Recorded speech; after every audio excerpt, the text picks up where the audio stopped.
everyone, Hungry Reader here. And if you're like me, there's a certain sentence that comes up every 2 years or so since about 2007.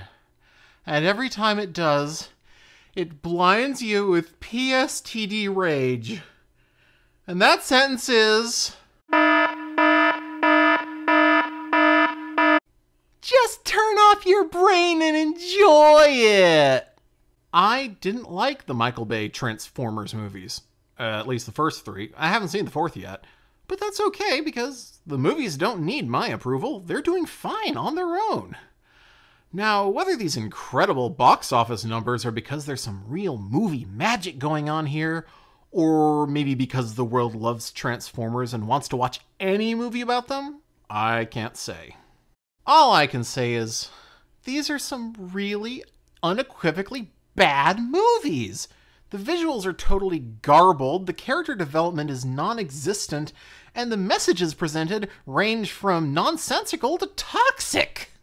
And whenever I say something like this, someone will invariably counter with, well, what did you expect? It's a movie about giant toy robots. Just turn off your brain and have fun! Look, I never asked for a Transformers movie to be Citizen Kane, or even Memento or something like that, but you could shoot for The Dark Knight. My feeling is simply that if you're going to base a movie around toy robots, it should at least be as enjoyable as a cartoon from 30 years ago about those same toy robots. I maintain that it's possible, perhaps even easier, to make a good Transformers movie, and that the movies we've gotten may have been making it hard on themselves on purpose. I mean, you have to start with a story to tell after all, and Revenge of the Fallen didn't even have that. But the thing is, at the end of the day, what good does any of this do? I can whine and moan to you for a whole video or more about how these movies didn't live up to my expectations, but they exist. And the movie that I want to see does not. Until now.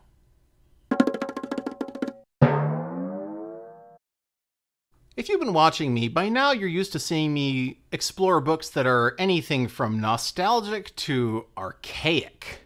But today we're going to look at a book that's less than 10 years old. It's Save the Cat by Blake Snyder, which came out in 2005, and in that short 9 years has become the go-to guide for every screenplay writer. Blake Snyder himself is kind of an example of the maxim, those who can't, teach. He only got 2 screenplays produced, neither of which are really considered classics, Blank Check and Stop or My Mom Will Shoot. His real talent, as it turns out, was analyzing movie theory, which led to his invention of the beat sheet, a specific guide to what should happen on what page of your screenplay. Sadly, Snyder died young just 4 years after his book was published, but his legacy grows every year. Even the movie How to Train Your Dragon was dedicated to his memory. In this movie, I'll be presenting my Save the Cat beat sheet for a Transformers movie reboot. Now, this isn't intended to be the one true way to do a Transformers movie, nor is it intended to be that movie that we should have gotten back in 2007. This is just a movie that I would make myself in 2014. The first 3 movies happened, and that's fine. But now we're rebooting, just like with Spider-Man. And, also just like with Spider-Man, the first step in making a reboot is making it clear that this movie has nothing to do with the ones you just saw.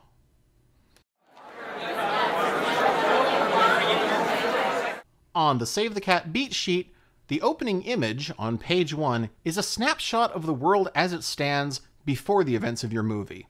For my purposes, it's also a great way to show how different this world is from the one of the last 3 movies. The opening scene is a continuous pullback. First, we see an expensive sports car, then pull back to reveal that it's on the lot of a dilapidated garage. Now pull back further to reveal what's around this garage. Empty, boarded-up houses. Further back, we see what overlooks the garage, a volcano, black and silent, with nothing between its mouth and the garage but a forest of burned stumps. The year is 1987. Welcome to the town of Kimball in the Cascade Mountains, in the shadow of Mount Crater. Well, I would have called it Mount St. Hilary like in the comics, but I was kind of hoping to get invited to dinner at the White House in the future. The opening image shows isolation, a struggle for significance against a hostile world. But now we pull further back and we realize this whole image was on a view screen, being monitored by an unseen camera in an alien room filled with mechanical corpses. Smash cut to title: Transformers! Generation 1. Pages 1 through 10 on the beat sheet, the first 10 minutes or so of your movie, are the setup. And on the setup, you need to do 3 things. You need to introduce the primary characters of your movie, you need to state the theme of your movie, and you need to show the 6 things that need fixing, as Snyder says. Our stars are the Witwicky family.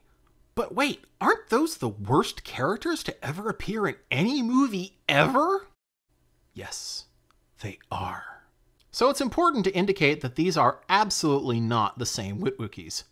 In my movie, I do it in one easy step. Why are they black? Well, there's no good reason for them not to be. I mean, sure, you don't meet a lot of African Americans with the last name of Witwicky, but how many white Witwickies do you know? Meet Sparkplug Witwicky, father of 2, brilliant mechanic, combat veteran, widower. Meet Spike Witwicky, 16 years old, gentle and thoughtful, no interest in mechanics, misses his mother. Meet Jennifer Witwicky, aka Butch. Yeah, there's a sister. 10 years old, loves science, loves her dad and her brother, barely remembers her mom. And then there's the elephant in the room, Susie Witwicky, wife and mother of 2, award-winning news reporter, deceased. Spike and Butch's mom died 5 years ago when the volcano completely unexpectedly erupted. Without her income, the family lost the house and had to move into the shed behind Sparkplug's service station. Spike has withdrawn into himself, and Sparkplug barely knows how to talk to his son anymore, and Butchie is the go-between. So here we have our 6 things that need fixing. 1, they're all still grieving after Mrs. Witwicky's tragic death. 2, money is tight and getting tighter. They're preparing to have to sell Mrs. Witwicky's car. 3, Sparkplug has an enemy from his past who holds a dangerous amount of control over him.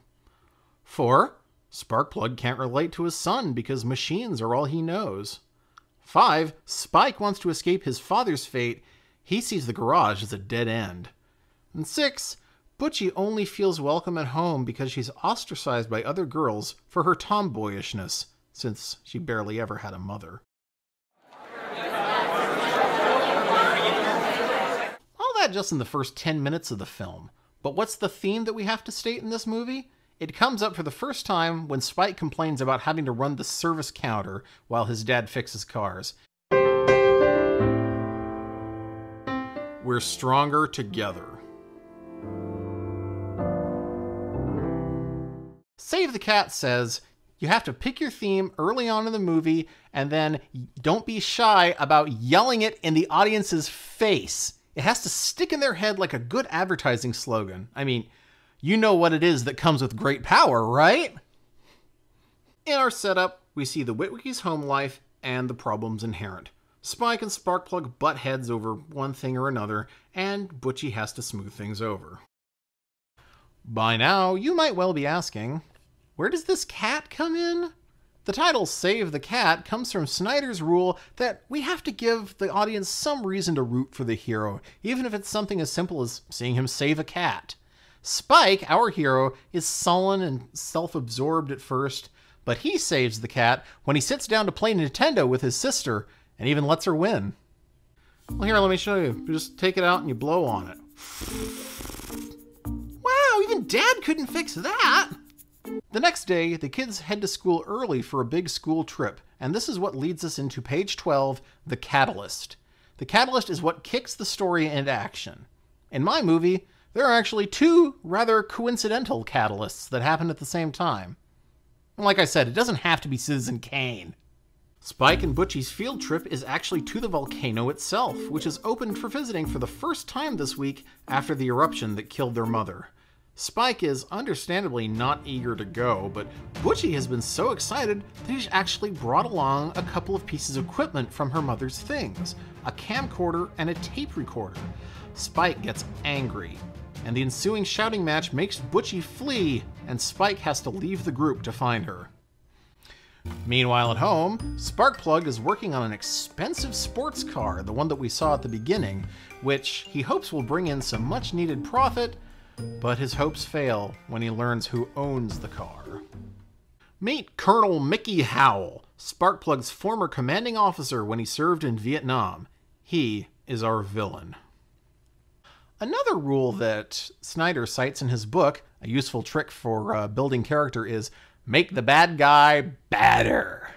Although this is a Transformers movie and Megatron is the villain, Colonel Howell is such a sadistic sociopath, he almost makes Megatron look nice. Since this movie is set in the late 80s, I based him on Oliver North. Howell represents a military presence of the volcano's reopening, but he has come today to bargain with Sparkplug. Sparky has the goods on him somehow, and yet he ended up here, while Howell is actually eyeing a presidential run in 1988. He wants to cut a deal, but Sparkplug knows the inhumanity this guy is capable of and won't back down. If Howell runs, he goes to the presses. It's during their stare down that Howell receives a call from the top brass that unfamiliar aircraft have been spotted in the volcano region. This terrifies Sparkplug. The volcano? My kids are up there! Are they now?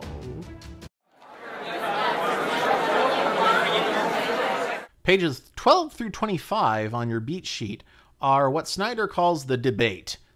Your heroes are on the precipice of their adventure, shuffling their feet, deciding whether or not they should go. Spike has tracked down his sister. She left that tape recorder outside a cave in the mountainside. Should he go in and look for her? Meanwhile, Sparkplug is having a tense ride in Howell's limo up to the volcano, while Howell makes a few veiled threats toward the kids. Should he do what Howell wants? Inside the cave, though, Butchie has found the most amazing thing of all, an alien spacecraft half buried in lava rock. Deeper and deeper in she goes, filming everything, until she hears jet engines outside. A military jet, the same one Howell is tracking, makes an incredible landing in the cave. Howell arrives just in time to see Spike make his decision and go inside. Sparkplug leaps out of the car and follows him in. He catches him, and they argue, but the argument is cut short when they hear Butchie scream.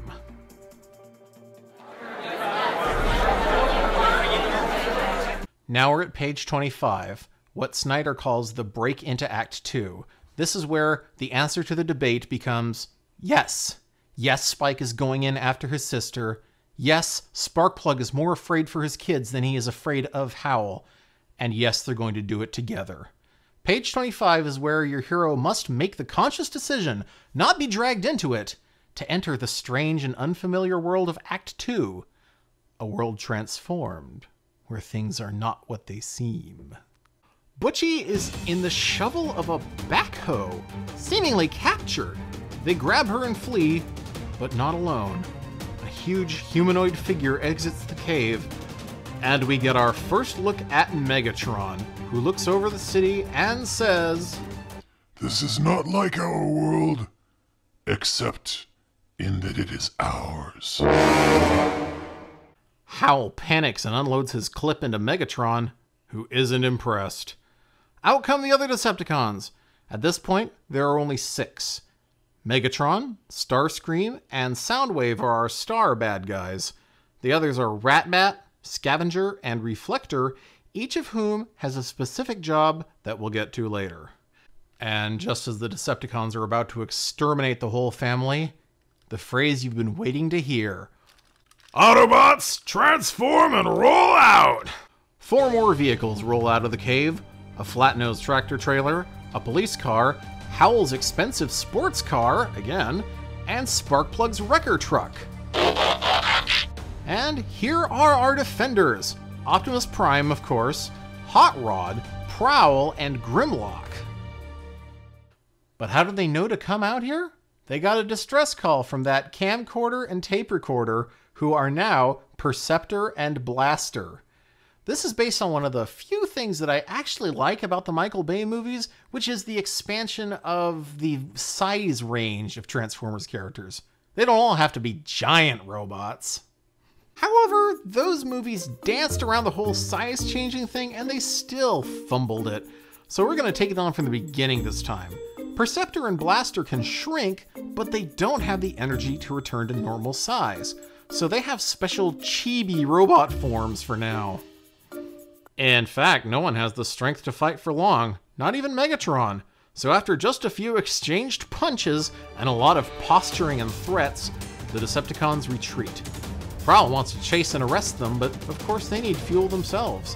Howl retreats too, barking at Sparkplug to come with him, but Sparkplug, perhaps wisely, realizes he's safer with alien robots than he is with his old boss. The humans enter the cave, and Act 2 begins.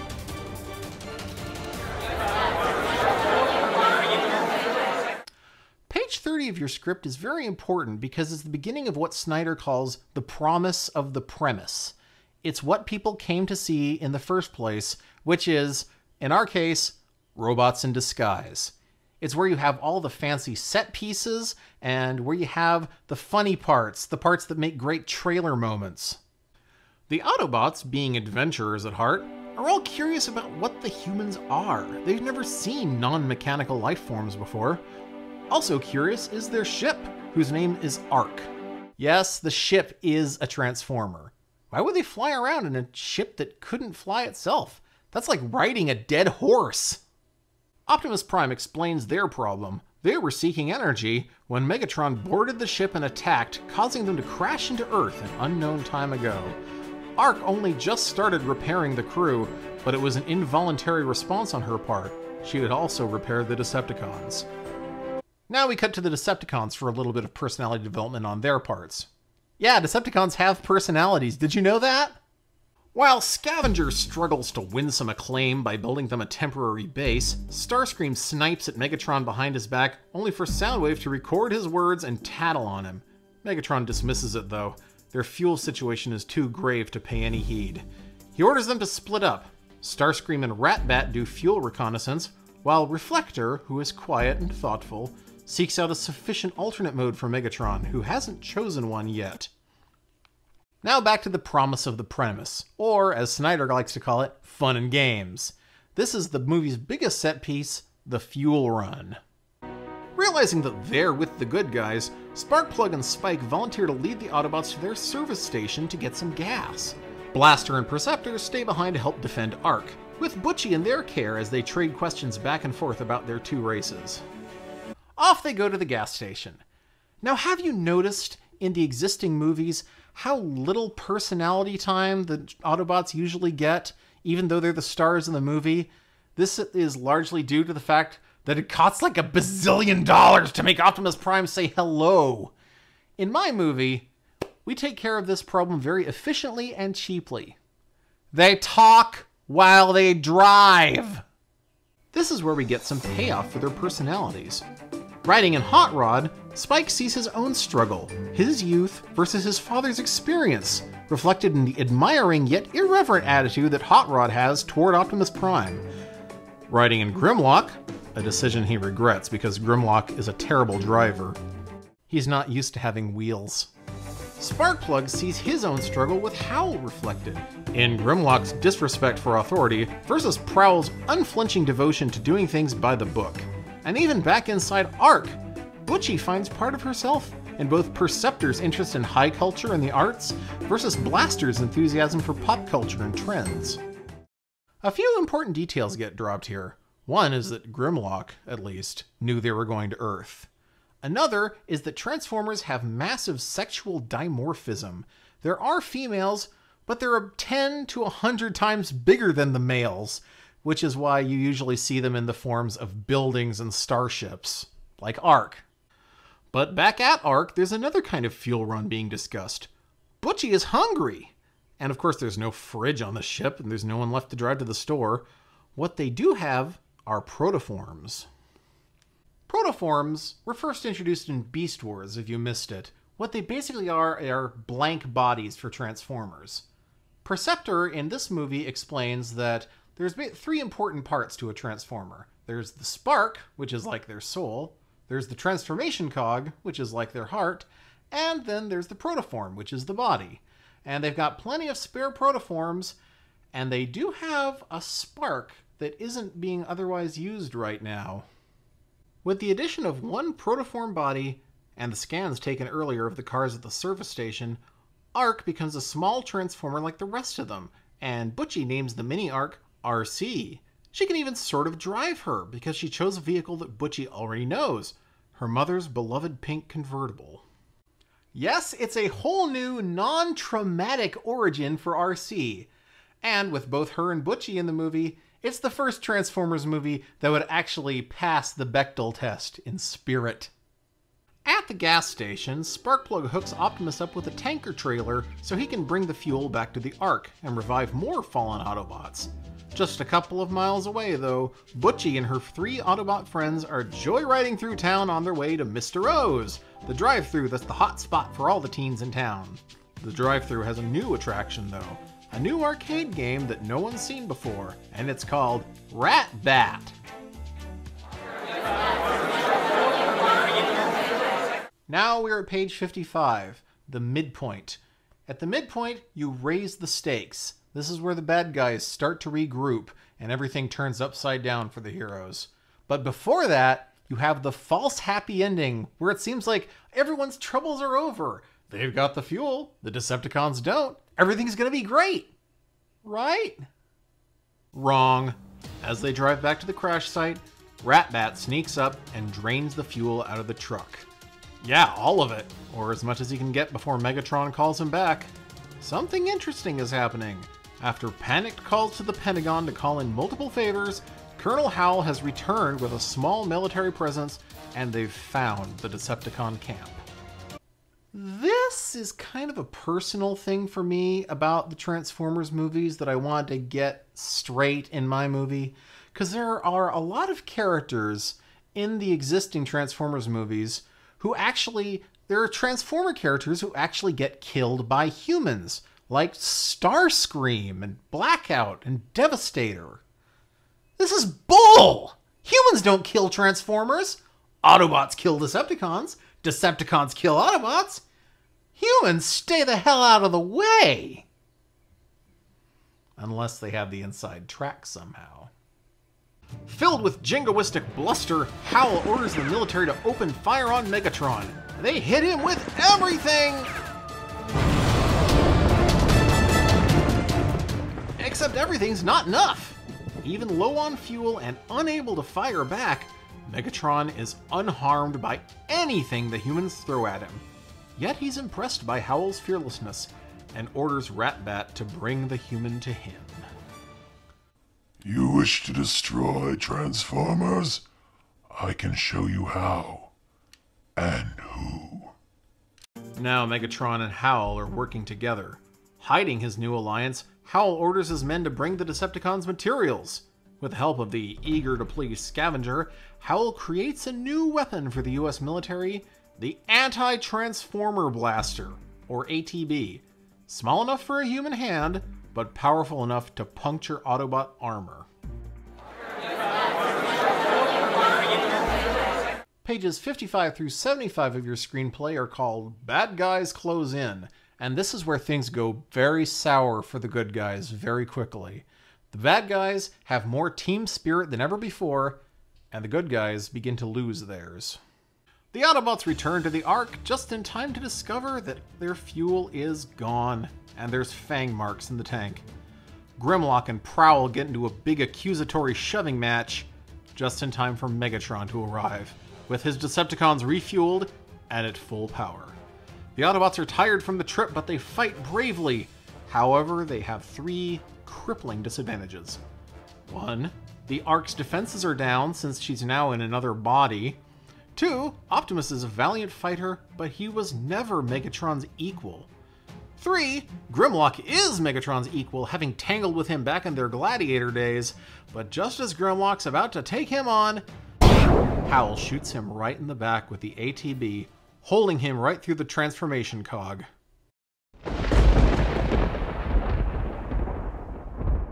Page 75 is called All is Lost. This is the page where Obi-Wan Kenobi dies, or Anna is refused that life-saving kiss, or anything where defeat is snatched from the jaws of victory. And according to Snyder, it goes best with something that he calls the whiff of death. For us, it's poor Grimlock who smells of the grave. He can't transform, and a transformer who can't transform is just an and before long, not even that. This time it's Howl who gives the order to Ratbat, bring Sparkplug to him. The Decepticons take over the Ark just as Butchie and the other 3 Autobots return and are horrified by what their irresponsibility has brought on their friends. The Autobots are wounded, have no fuel, have no base to return to, no one to repair them, and no way of getting back to Cybertron. Their only blessing is that Megatron is letting them leave. Optimus, I respected you once. That is why I did not kill you while you slept. But your followers should know the truth about you. Soundwave appears, and just as he tattled on Starscream earlier, this time he tattles on Optimus. He replays the scene just before they crashed on Earth, revealing that Optimus Prime intentionally crashed the ship, apparently willing to sacrifice all their lives to destroy Megatron. And when did he crash the ship? 5 years ago. Susie Witwicky didn't die in a volcanic eruption after all. The Autobots are aghast, but so is Sparkplug. Leading his troops on a suicide mission is exactly what Howl did all those years ago. Is Optimus Prime really no better than that self-aggrandizing bastard? This is why the whiff of death leads us into The Dark Night of the Soul, pages 75 through 85, which is where the old way of thinking dies and is replaced by the new mantra, the one that we've been learning all through this movie: we're stronger together. With the Autobots having lost faith in Optimus Prime, Spike finds himself the de facto leader of this operation, and he has no idea what to do besides go home. They tie the shuddering Grimlock to Optimus's tank trailer, still glaring at Optimus, and take him back to the service station, where Spike and Butchie use their very limited mechanical skills to try to make some repairs. When Spike takes a breather, he sees Optimus apart from the group, looking out at the stars. Do you know how I met Grimlock? It was through Megatron. I came to the Gladiator Pit to interview him, and Grimlock just sneered. He thought I was weak. Not because I wasn't a gladiator. Because I was Megatron's friend. Optimus gives some backstory of life before the war really began, and how Megatron was always a warrior, but he himself had once been a journalist, and a follower of Megatron's as well, until he stood between Megatron and something Megatron wanted. I almost died. I had to be fully reconstructed. Much stronger than before, but still not as strong as Megatron. Why not? You could have been, right? Why aren't you strong enough to defeat him yourself? Because Grimlock can already defeat Megatron. Grimlock can win any battle. What he couldn't do is bring the others together to fight. That was what I did. And there it is, the synthesis. The message we've been exploring in the B story is finally revealed as the answer to the problem presented in the A story. We're stronger together. Spike must lead the Autobots himself, not just to save his dad and save the world, but also to restore the Autobots' faith in their leader. Pages 85 through 110 are the finale. And Snyder doesn't go into much detail. He basically says wrap it all up. But in future books, and on his website, he says to structure the finale sort of like the last boss of a video game, where everything goes off without a hitch and you defeat the last boss, only that it turns out that it was a trap and there's a real last boss.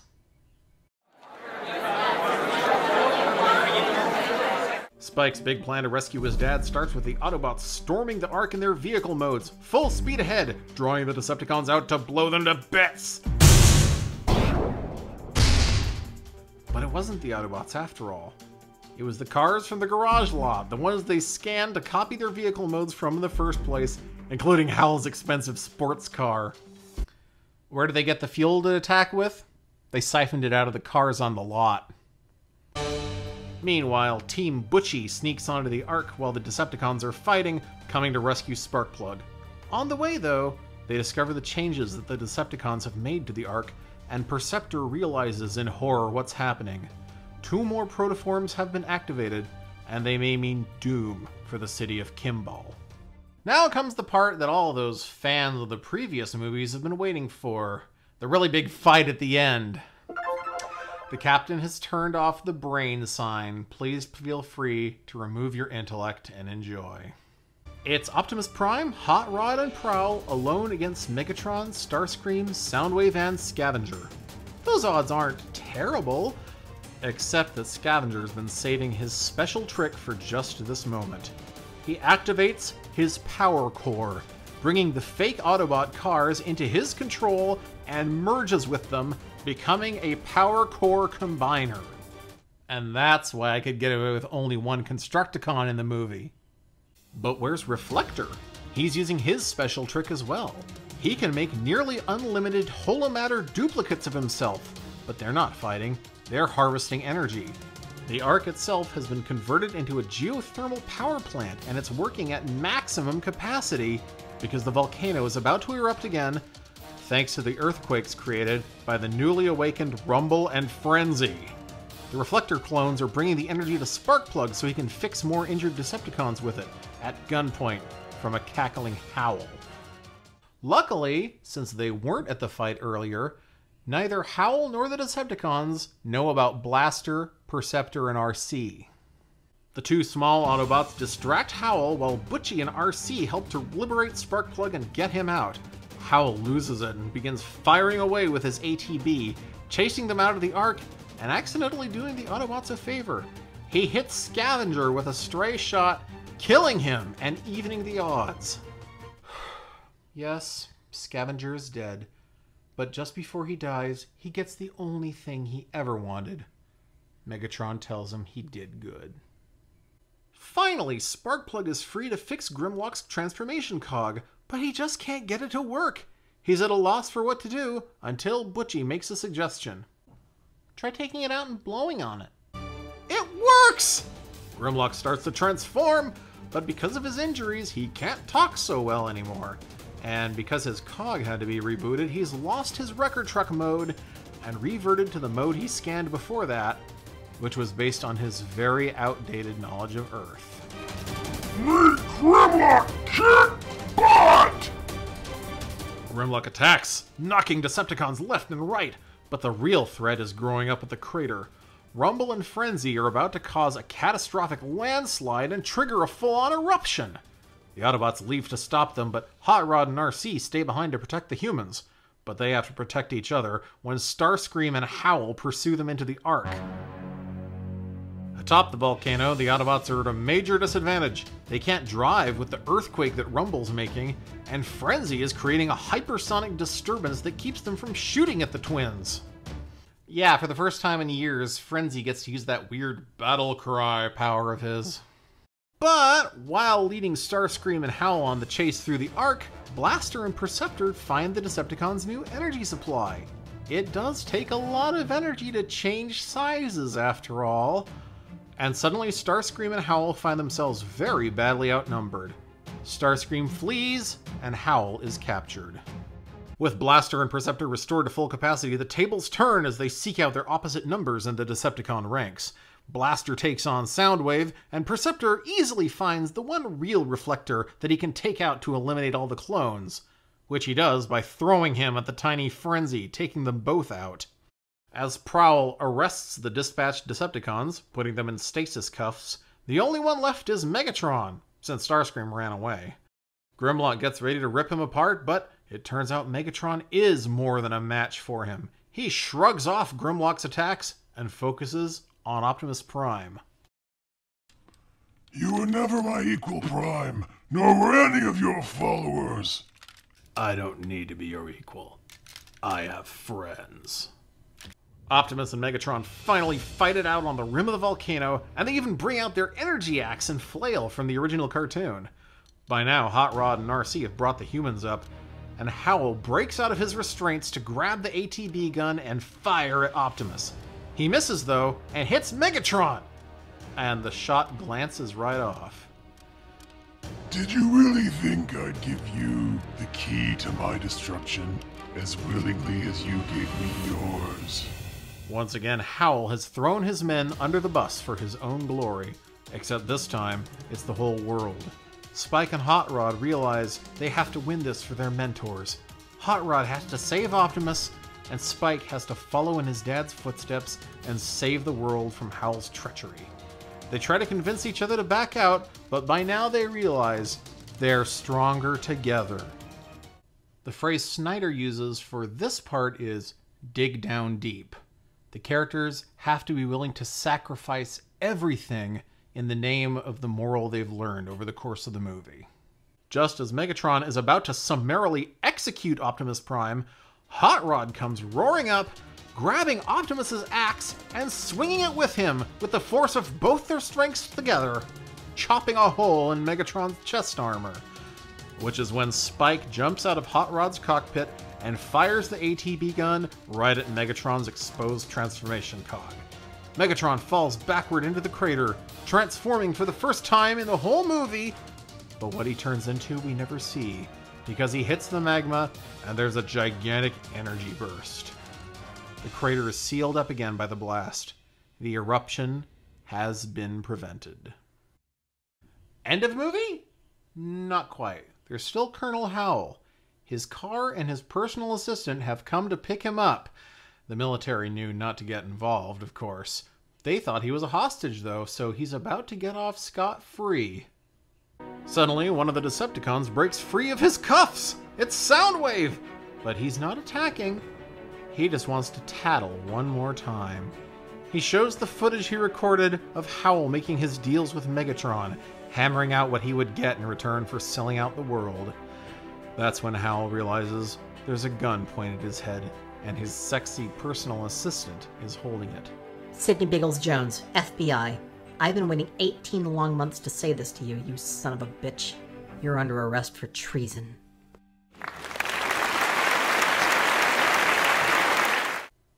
And here we are at the closing shot of the movie. This is to show how different things are from the beginning toward the end, and to demonstrate that the 6 things that needed fixing are fixed. Spike and Sparkplug are friends again, united by Spike's new interest in machinery. Colonel Howl is being tried for his crimes, and there's no way he'll ever be president. Money is no longer so tight, and it didn't even matter that they had to sell Mom's car anyway, because they have a car who can be their mom now. Best of all, Spike and Butchie have the best new friends anyone could ever want, the Autobots, who are still trying to get home, but never miss a maintenance appointment at the Witwicky & Sons service station. Zoom out to reveal this image on a monitor in a brightly lit room full of revived Autobots with Optimus Prime looking on proudly. Fade out, roll credits. A film by The Hungry Reader. Executive producer... But wait! Smash cut to a pan across the volcano landscape, now snow-capped and white. Clearly much time has passed. Zoom in on something dirty in the snow. It's the ATB gun, but it has a Decepticon symbol on its side. And just as we realize what this means, a hand from off-screen grabs it off the ground, and someone runs away. That's my movie, folks. It's shorter, simpler, and more Transformer-centric than any of the movies that we've seen yet. Would I enjoy it more than those? Immensely. Would it be a better movie than those? That's kind of hard to predict. There are so many things that can go wrong with a movie and ruin a good screenplay. Bad acting choices, bad directing. Heck, the existing movies would be hugely improved just with a different production design aesthetic. Would my movie be as profitable as the ones that we've already seen? If I'm being perfectly honest with myself, probably not. I mean, this movie was made with a very American take on Transformers in mind, but the place where the movies make their bank is in China. Plus, it's set in 1987, which is a major hurdle for product placement. It does no good to have Spike sip a Pepsi from a can you'll never see on store shelves. From a marketing perspective, my movie really is a lot harder to market. I have to face facts. My movie will probably never get made. But it doesn't have to, because I just shared it all with you right now.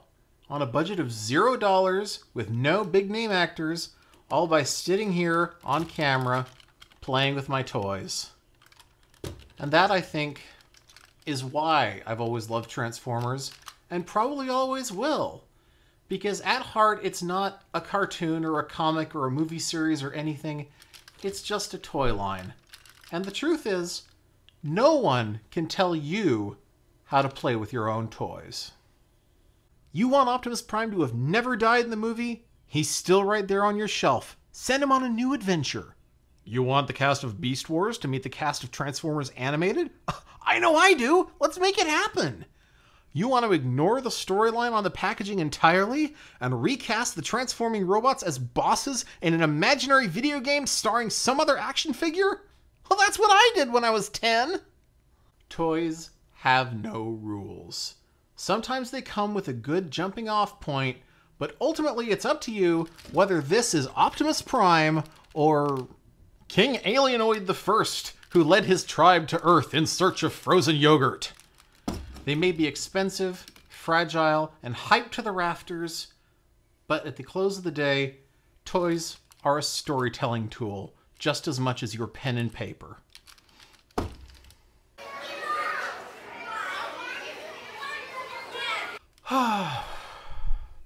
Thanks so much for joining me for Trans4 Weeks. I'm pretty transformed out by now, though, so I think King Alienoid and I are gonna help ourselves to some frozen treats. How about it, King A? Konabunga! That would be yogurtastic! You're really overselling this yogurt thing, King A.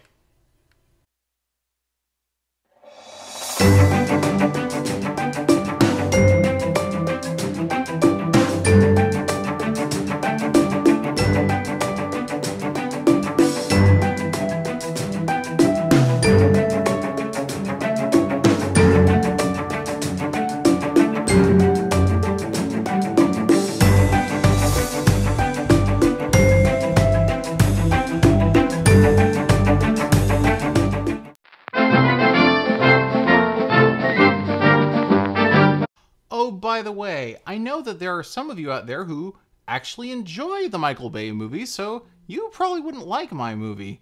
You know, because it doesn't have any of this. Or this. Or this. Or this. Or this.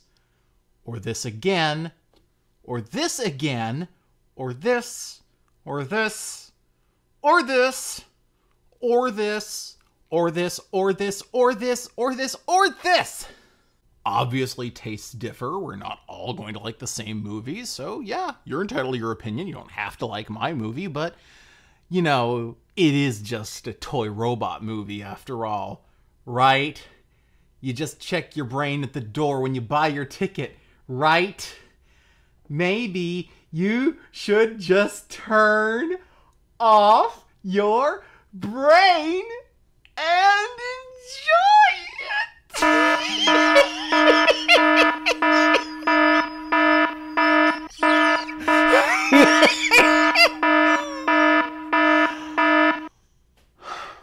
That felt good.